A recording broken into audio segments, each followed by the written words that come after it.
Buongiorno, mi chiamo Maria Rosa Cutruffelli, sono una scrittrice e non ho figli. E non ho figli non per caso, nel senso che sono sempre stata molto determinata a non averli. Tant'è vero che quando ero appunto giovane, ancora la pillola anticoncezionale non era più proibita, però non si trovava, era molto difficile trovarla e in più era molto pesante, cioè sapevo che era una cosa rischiosa assumerla, però mi sono presa il rischio e ho usato a lungo questa pillola che mi pare si chiamasse Lindiol, che era appunto una bomba. Eh, Però non mi sono mai pentita di averlo fatto, di aver rischiato, anche perché per fortuna, almeno per ora, è andato tutto bene e non me ne sono mai pentita perché fare un figlio era una responsabilità che io avvertivo troppo pesante per me, per, per motivi, diciamo, perché la mia vita era, in qualche modo dovevo prendermi cura di altre persone, mio fratello più piccolo, mia mamma, mio padre è morto molto presto, quindi insomma sono rimasta a curarmi di queste persone e quindi già questa cura era così pesante che pensare a un figlio era davvero troppo, era una cosa eccessiva. Quando non è più stato necessario prendermi cura dei miei cari, ehm, per la verità non mi è sfiorata l'idea di rimettermi in un altro impegno così totalizzante come io mi immaginavo e mi immagino ancora sia quello di un figlio. C'erano tante cose che volevo fare, che non avevo fatto, che non avevo ancora fatto, compreso viaggiare. Quindi ho scelto di crescere me stessa, ho scelto una crescita individuale che può suonare un po' egoista, però perlomeno io penso che a volte prendersi cura di se stessi non è egoismo, ma è appunto rispetto per i propri desideri, per la propria vita, per se stessi. E quindi è andata così. E poi devo dire un altro motivo per cui non ho fatto un figlio è che forse non mi sono mai fidata del tutto degli uomini che ho incontrato, non voglio dire degli uomini in generale. Non mi sono mai fidata del tutto. Io sono stata sposata, però adesso sono 32 anni che vivo con una donna e quando ero sposata, credo anche questo non è successo per caso, che ho scelto un uomo che non aveva assolutamente un desiderio di paternità e quindi su questo mm, i nostri desideri si incontravano. Eh, Però poi dopo, appunto, ho capito che non era quella la mia strada. Il fatto che io viva con una donna non significa niente, perché molte donne che amano altre donne, che vivono con altre donne, hanno fatto figli, vogliono figli, quindi questo non è significativo rispetto alla mia scelta. È proprio, se vogliamo, un, eh, eh, un desiderio individuale di esprimersi, di esprimermi al di là della maternità, di tentare questa strada che è molto più complicata di quanto sembri, perché se un figlio è complicato, non avere figli è altrettanto complicato, tanto più per la riprovazione sociale che ho sempre sentito intorno a me. Mi ricordo una volta un mio collega che eh, stimavo e stimo, quando io ho detto, beh no, non ho figli ma non li voglio, ha proprio avuto come un moto di repulsione, di schifo, cioè ho letto come uno schifo. E questo mi ha molto colpito perché era come se appunto io per lui fossi la negazione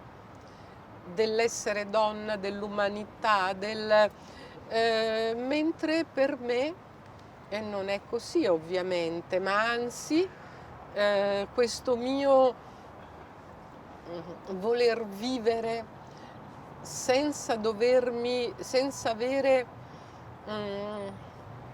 come dire, il dovere della maternità, l'ho sempre vissuto come anche un esperimento coraggioso che non negava affatto anche il mio desiderio di stare fra i bambini. I bambini mi piacciono tantissimo, sono sempre stata con piacere una zia affettuosa per i figli e le figlie delle mie amiche e dei miei amici.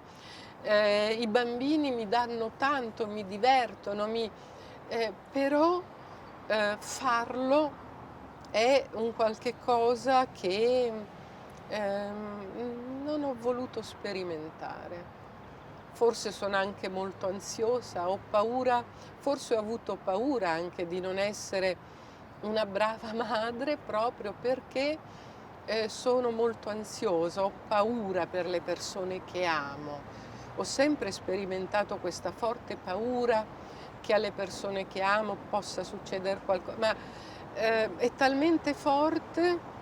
forse appunto dipende dalla mia storia di vita, dalla mia esperienza personale, e forse pensavo che quest'ansia potesse ingabbiare un figlio o una figlia e potesse anche infelicitarlo.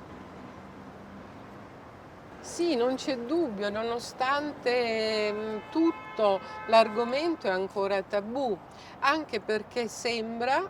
così è. La famiglia prevede ancora dei bambini, c'è la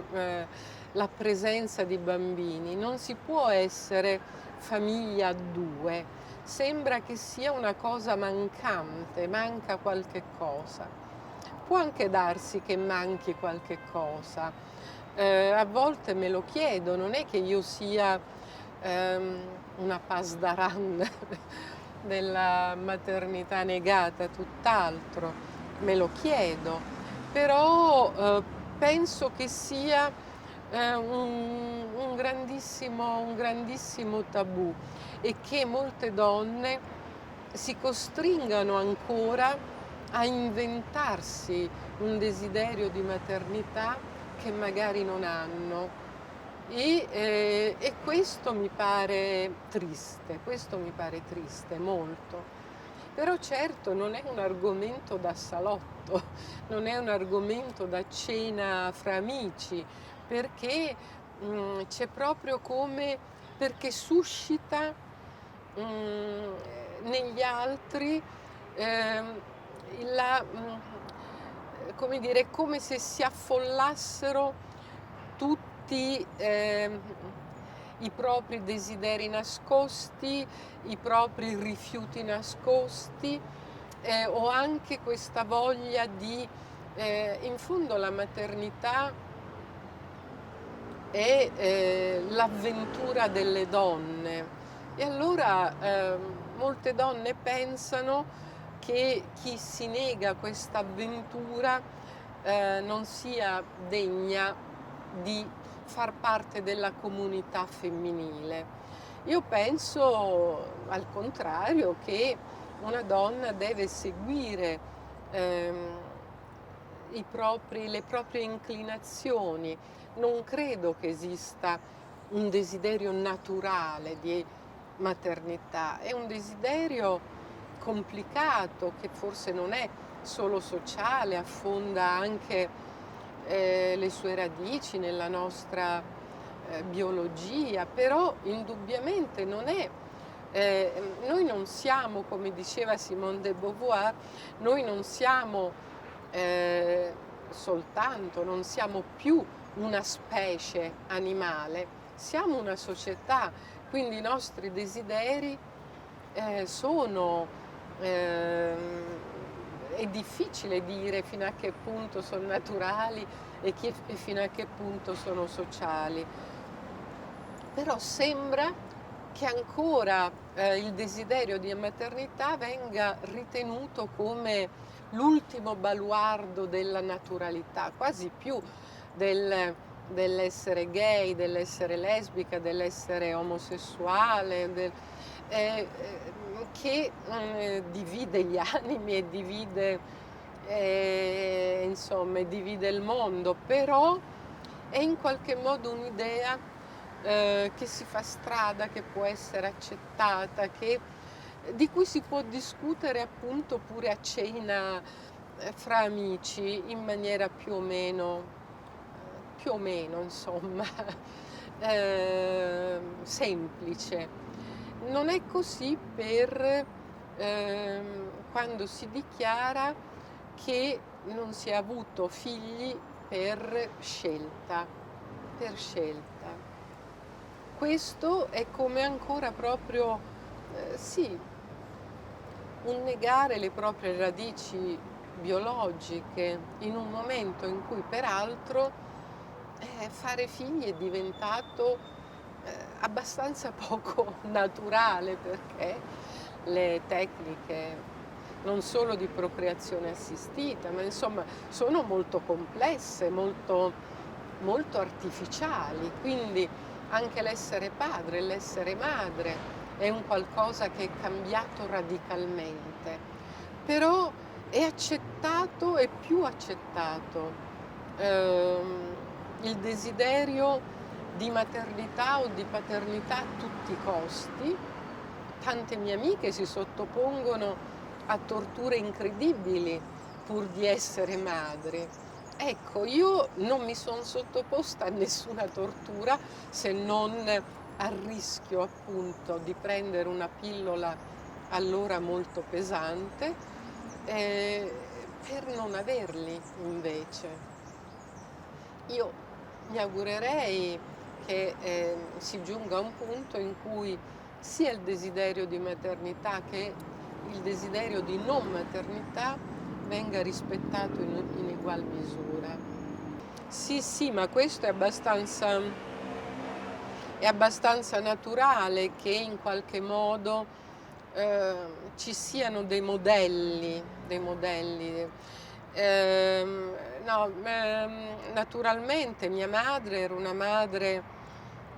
ansiosa, per questo forse io ho tanta paura di essere troppo ansiosa verso un eventuale figlio o figlia, perché so bene che tipo di legame simbiotico,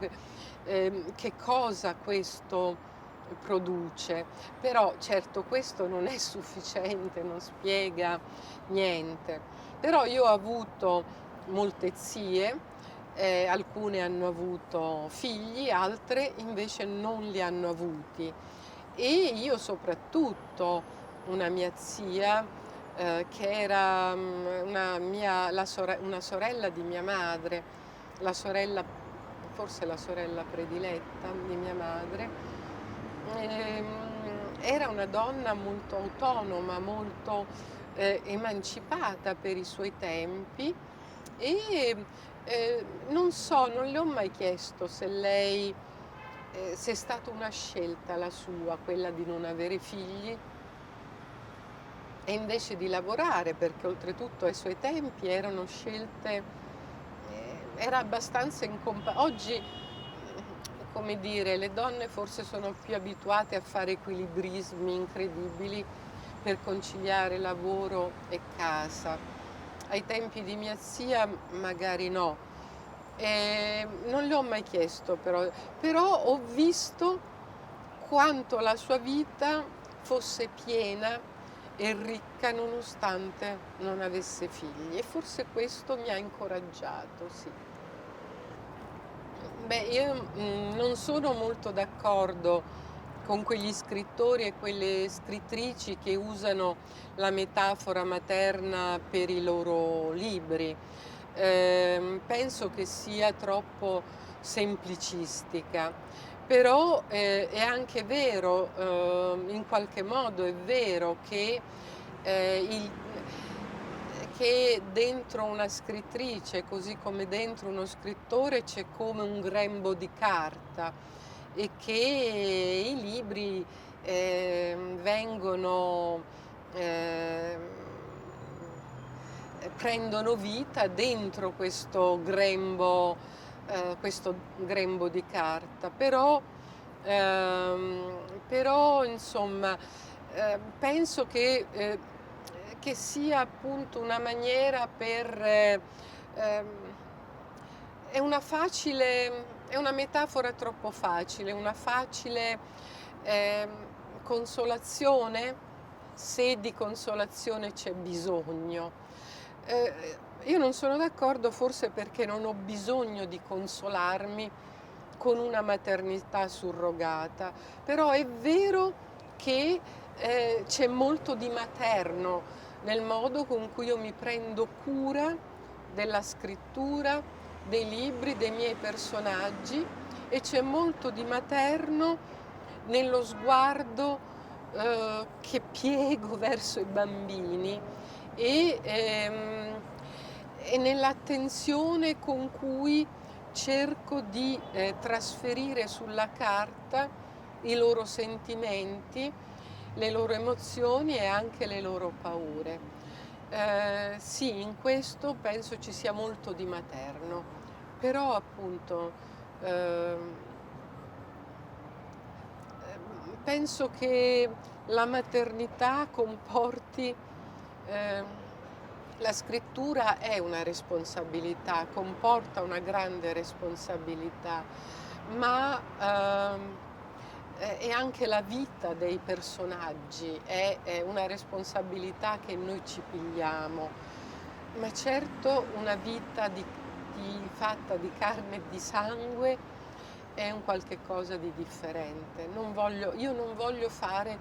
questi paragoni, quindi non voglio usare queste metafore. Certo, l'eredità è un fatto molto importante,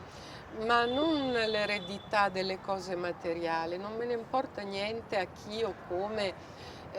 andranno le mie cose. Oltretutto, appunto, nipote, ho un nipote molto amato, cioè poi la mia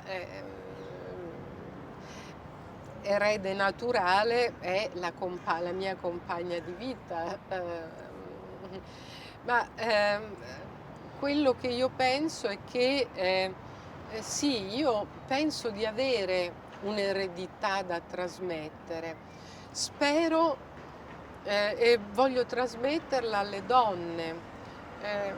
a tutte le donne, alle giovani, ma anche alle mie coetanee. Più che eredità, direi che è proprio una è una necessità di entrare in comunicazione. Spero che che anche le altre donne sentano questa necessità di comunicare con me, e che quindi abbiano cura delle cose che ho fatto, comprese quelle che ho scritto, ma le cose che ho fatto, le battaglie che ho fatto, che quando non ci sarò più io, ci siano delle altre donne che si prendano cura di questo, cioè appunto delle battaglie che ho combattuto per la libertà delle donne e delle cose che ho scritto, ehm, senza mai dimenticare di essere una donna.